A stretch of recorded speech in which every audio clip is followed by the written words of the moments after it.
தேர்தல் ஆணையத்தில் நம்ம சார்பாக அணிவிக்கிறோம் ஐயா. தலைவர் போயிருக்கிறதா சொல்றாங்க, கௌரவ தலைவர். அதாவது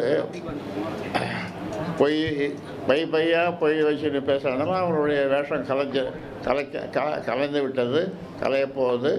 அது பொய் சொன்னவங்க ஐயோ பொய் சொல்லிட்டோமேன்னு ஏங்க போகிறாங்க. அந்த அளவுக்கு வேலை நடந்துட்டுருக்கு. ஏன்னா உண்மையான 46 வருஷமாக ஓய்வின்றி உழைச்சிட்டவர்கள் நான்.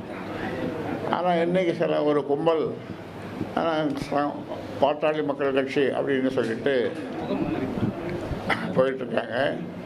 அவங்களுடைய வேஷம் நிச்சயமாக கலைக்கப்படும். ஐயா, இப்போ தேர்தல் ஆணையத்தில் நம்ம சார்பாக அணிவிக்கிறோம் ஐயா. தலைவர் போயிருக்கிறதா சொல்றாங்க, கௌரவ தலைவர். அதாவது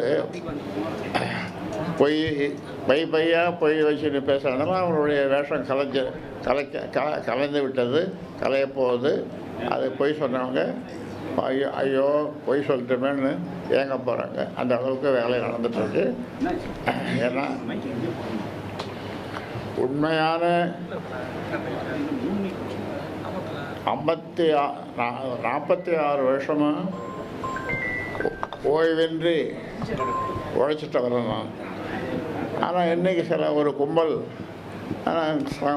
பாட்டாளி மக்கள் கட்சி அப்படின்னு சொல்லிட்டு போயிட்டுருக்காங்க. அவங்களுடைய வேஷம் நிச்சயமாக கலைக்கப்படும். நீங்கள் பார்த்தீங்க, நேற்றும் பார்த்தீங்க, இன்றைக்கும் பார்த்தீங்க. மாநில செயற்குழுவில் எவ்வளோ கூட்டம், கார் மட்டும் 8000, எவ்வளோ கார், எவ்வளோங்க 800 காரு அந்த ஓபிஆர் அந்த மண்டபத்துக்கு பக்கத்தில். பொதுக்குழுவில் 7000 8000 பேர் பொதுக்குழுவில். அதே மாதிரி நம்ம மகளிர் மாநாடு பூம்புகாரில் கட்டுக்கடங்காத கூட்டம். இப்படி பாட்டாளி மக்கள் கட்சி வன்னியர் சங்கம் அப்படின்னு சொன்னால் அது நாங்கள் தான் சொல்கிறதுக்கு வெக்கமாக இருக்குது. நாங்கள் தான் சொல்லும்போது இன்னொருத்தர் நீங்கள் கேட்பீங்க, அது யாரும் அந்த கும்பல் தான். அது ஒரு கும்பல். அந்த கும்பலுடைய வேஷம் கலைச்சிட்டோம். எப்போ கட்சியை விட்டு நீக்கணுமோ அன்றைக்கே கலைஞ்சு போச்சு.